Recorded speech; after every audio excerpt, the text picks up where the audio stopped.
করছে?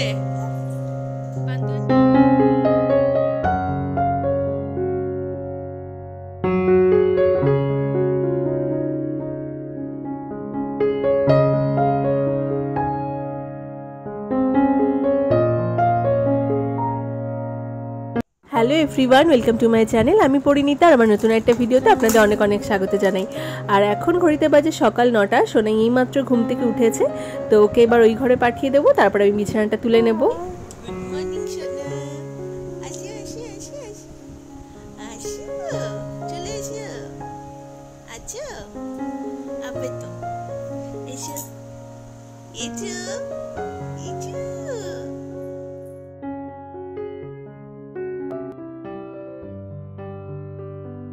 আর আজকে না সোনাইয়ের ভ্যাকসিন রয়েছে। 9 মাস কমপ্লিট হওয়ার পর যেই ভ্যাকসিনটা হয় সেটাই এখন দেয়া হবে। তো অনেকগুলোই ভ্যাকসিন রয়েছে, তো আমি কদিন ধরেই বেশ চিন্তায় রয়েছি। এখন যেহেতু অচেনা মানুষ দেখলে খুব কান্নাকাটি করে, চেনা মানুষের বাইরে অচেনা মানুষের কাছে যেতে চায় না, আর বেশি ভিড়ও পছন্দ করে না। তো তারপরে ভ্যাকসিন হলে জ্বর আসবে কি আসবে না, প্রত্যেকবারই তো জ্বর আসে, তো সেসব নিয়ে বেশ চিন্তায় রয়েছি। আর এই যে তাই ঝটপট সব কাজগুলো সেরে নেব। আর বিছানার চাদরটা বদলে ফেললাম। আর আজকে বেশ দেখছি সকালবেলা থেকেই রোদ উঠেছে। কদিন তো রোজই দেখছি বৃষ্টি হচ্ছে, একটু রোদ উঠছে আবার বৃষ্টি হচ্ছে, তো জামা কাপড়গুলো কিছুই কাচা হচ্ছে না। তো আজকে ভাবছি ওয়াশিং মেশিনটা চালিয়ে দেবো, বেশ ভালো রোদ উঠেছে, তো সব মেলে দিলে তাড়াতাড়ি শুকিয়ে যাবে। আর ওয়াশিং মেশিনে তো যেহেতু একদম 80% অবধি শুকিয়ে যায়, একদম ড্রাই করে দেয়, একটুখানি রোদ পড়লেই ভালো করে শুকিয়ে যায়। তো সেই জন্য আজকে সব জামা কাপড়গুলো অনেক দিন ধরে জমে রয়েছে, সেগুলো আজকে সব কাচতে দিয়ে দিচ্ছি।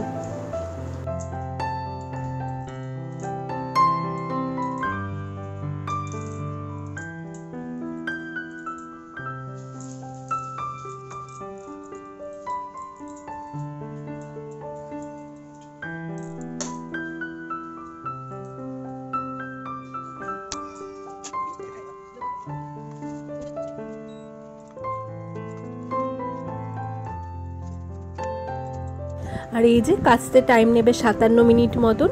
আর এখন ঘড়িতে বাজে 9:30, মানে ওই 10:30টার দিকে কাচা কমপ্লিট হয়ে যাবে। আর সোনাইকে খাবার দেওয়ার আগে, সকালে ব্রেকফাস্ট দেওয়ার আগে ওর বাটিগুলো কিন্তু সারাদিনে যা বাটি লাগে সেটা কিন্তু আমি ফুটিয়ে নিই।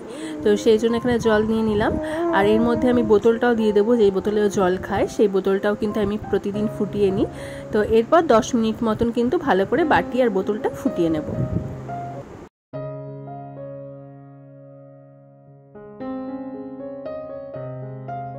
তো এখন আমি সোনাইয়ের ব্রেকফাস্টটা বানাবো। আজকে ওকে সকালে দেবো আপেল সেদ্ধ। সাধারণত আমি ওকে ওটসের সাথে আপেলটা দিয়ে থাকি, কিন্তু আজকে এমনি আপেলটা দেবো। আপেলটা ভালো করে ধুয়ে খোসা ছাড়িয়ে ছোটো ছোটো টুকরো করে নিয়েছি।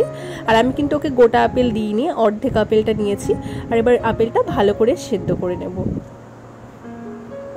20 মিনিট মতন কিন্তু আপেলটা আমি ভালোভাবে সেদ্ধ করে নিয়েছি। আর এই আপেলটা সেদ্ধ করার সময় যে জলটা দিই, যদি একটুও থেকে থাকে সেটা কিন্তু আমি কখনোই ফেলে দিই না, কারণ তার মধ্যে কিন্তু আপেলের পুষ্টিগুণ থাকে, তো ফেলে দিলে কিন্তু সেটা নষ্ট হয়ে যায়।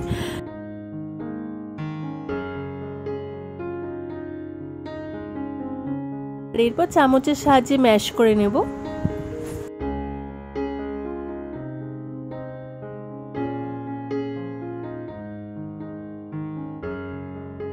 আর এর মধ্যে দিয়ে দিচ্ছি 1 চামচ মতন ফর্মুলা মিল্ক। তো আমি এর মধ্যে যেহেতু একটু মাখানার পাউডার অ্যাড করব, তো সেজন্য ফর্মুলা মিল্কটা দিলাম। তো আপেল সেদ্ধটা আমি এমনি নর্মালি এমনিও দিই, আবার দুধ দিয়েও দিই, আবার ওটসের সাথেও দিই। তো দিয়ে দিচ্ছি 1 চামচ মতন মাখানার পাউডার। আর মাখানার পাউডারটা দেওয়ার সাথে সাথে কিন্তু এটা বেশ ঘন হয়ে যাবে। আর আমি কিন্তু ফ্লাক্সে সবসময় গরম জল রাখি, তো সেখান থেকেই গরম জলের মধ্যে একটু দিয়ে, আর মাখানাটা যেহেতু দিয়েছি, তো 5 মিনিট মতন এরকমভাবে ভিজিয়ে রেখে দেবো।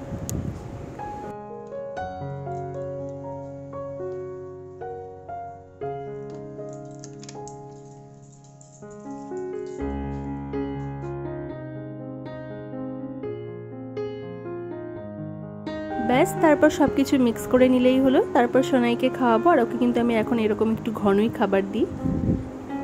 আর সোনাইকে খাওয়াতে আমার আধা ঘন্টা থেকে 1 ঘন্টা সময় লাগে। তো ওর খাওয়াতে খাওয়াতে এদিকে ওয়াশিং মেশিনে জামা কাপড়গুলো কাচাও হয়ে গেছে। আর রোদ থাকতে থাকতে ভাবলাম এগুলো মেলে দিই, তো ওই জামা কাপড়গুলো সব এখন মেলে দিচ্ছি।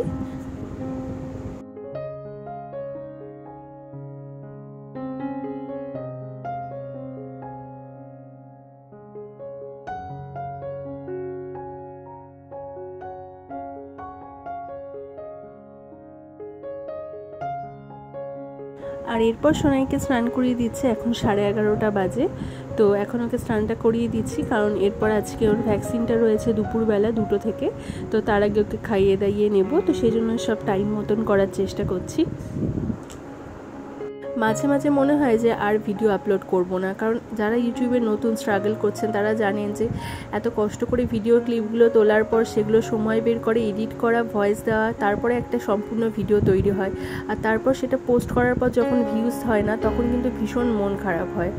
তখন আর ভিডিও আপলোড করতে ইচ্ছে করে না, কারণ বাচ্চা সামনে তারপর ভিডিও এডিট করে পোস্ট করি, আর তারপরে যদি ভিউজ না হয় তখন এত মন খারাপ হয়। আর আমার এই কারণেই এখন ভিডিও পোস্টে অনেক গ্যাপ হয়ে যাচ্ছে। আমার স্নান কমপ্লিট হয়ে গেছে, আর এরপর সোনাইয়ে দুপুরে খাবারটা করছি। ওর মাছের ঝোলটা করবো, আমাদের তো হয়ে গেছে রান্না, তো ওরটা করে নিচ্ছি। তো এখানে তেল দিয়ে নিয়েছি আর তাতে মাছটা ভেজে নিচ্ছি। এখানে মাছের পেটি নিয়েছি, সামান্য ছোট একটা টুকরো নিয়েছি। এটা যদি ও পুরোটা খায় তাহলেই আমি ধন্য হয়ে যাব, কারণ এখনও অবধি ওকে আমি এইটুকু মাছ পুরো খাওয়াতে পারিনি। তো মাছটা একটু হালকা করে ভেজে নেব।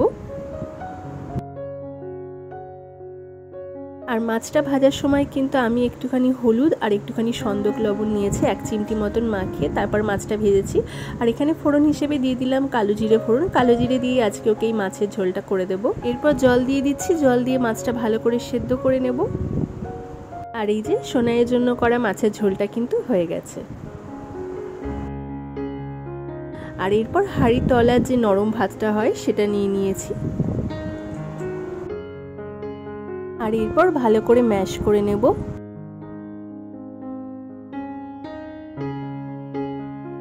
আর এই যে ভাতটা কিন্তু ভালো করে ম্যাশ করে নিয়েছি। এরপর যে মাছের ঝোলটা করেছি সেটা এর মধ্যে দিয়ে দেব।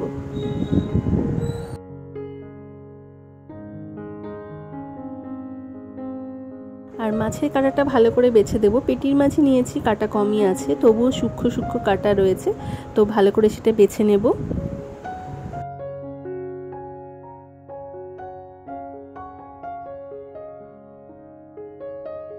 ব্যাস সব কাটা ভালো করে বেছে নিয়েছি। এরপর এই ভাতের সাথে ভালোভাবে এই মাছটাও মিশিয়ে দেব, দিয়ে তারপর সোনাইকে খাওয়াবো। আর একটু ঝোলের মধ্যে দেব। আর ওকে আমি যেহেতু এখন এরকম শুকনো শুকনোই হাতে করে খাওয়াই, তো ওর কোনো অসুবিধা হয় না। তো এরকমভাবেই খাওয়াবো। আর একটুখানি এর মধ্যে ঝোল দেবো, আর তারপর সোনাইকে খাইয়ে দেবো। সোনাইকে নিয়ে এখন যাচ্ছি ভ্যাকসিন দিতে। আমি আর মামুনি ওকে নিয়ে যাচ্ছি। আমরাও খাওয়া দাওয়া করে নিয়েছি, কারণ ওখানে কতক্ষণ লাগবে তা তো জানি না। আর ভ্যাকসিন ওর হয়ে গেছে, ওকে নিয়ে বাড়িতে চলে এসেছি। আর ওখানে যা প্রচণ্ড কাজ ছিল, তো সেখানে আর কোনো রকম ভিডিও করার একদমই ইচ্ছে হয়নি। আর ওর এই যে ব্যথা জায়গাটায় সেই সাইডটাতে আমি থম্বোফব জেল লাগিয়ে দিচ্ছি। এটা ওকে আমি 2 দিন দেবো, দিনে 2 থেকে 3 বার দেবো, মানে 24 ঘন্টার মধ্যে 2 থেকে 3 বার 2 দিন লাগাবো ওই ব্যথা জায়গাটা সাইডে। কখনোই কিন্তু ইঞ্জেকশন যেখানটা দিয়েছে তার মুখটাতে কখনোই দেওয়া উচিত না, তাহলে কিন্তু ইনফেকশন হয়ে যেতে পারে। আর 7 দিন কোনো রকম তেল সাবানও মাখানো যাবে না। আর এবারের ভ্যাকসিনটাতে বললো ওর জ্বর আসবে না, তো সেই দিকে একদিকে নিশ্চিন্ত, কারণ প্রত্যেকবার তো ওর ভ্যাকসিন দিয়ে আসার পর জ্বর হয়, যেহেতু পেনটাটা থাকে। আর সেই কারণে হচ্ছে ওকে ক্যালপল যেটা রয়েছে লিকুইড সেটা দিয়ে, তো এবার জ্বর আসবে না, সেই দিকে নিশ্চিন্ত। আর এই যে সোনাইয়ের ভ্যাকসিন হয়েছে, কেউ বলবে হাতে পায়ে ছুঁচ ফুটিয়েছে, কোনো সেদিকে হুঁশ আছে? দেখুন না কি দুষ্টুমিটাই না করছে। আর নতুন এরকম ঢং শিখেছে, এখন সারাক্ষণ এখন এরকম করতে থাকে।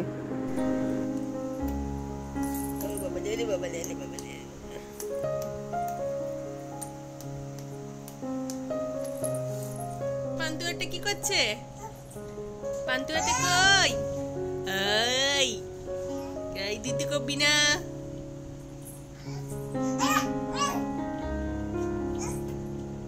হাই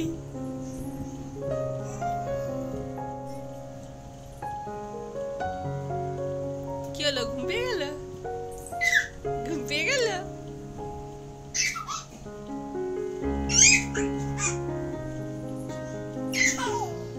এখন তাহলে ওকে একটু ঘুম পাড়াই। আর তাহলে ভিডিওটা এখানেই শেষ করছি। ভিডিওটা কেমন লাগলো কমেন্টে অবশ্যই জানাবেন। যদি ভালো লেগে থাকে তাহলে একটা লাইক করবেন, আর চ্যানেলটা অবশ্যই সাবস্ক্রাইব করে দেবেন। তো দেখা হচ্ছে পরের ব্লগে। সকলে ভালো থাকবেন, সুস্থ থাকবেন। ধন্যবাদ।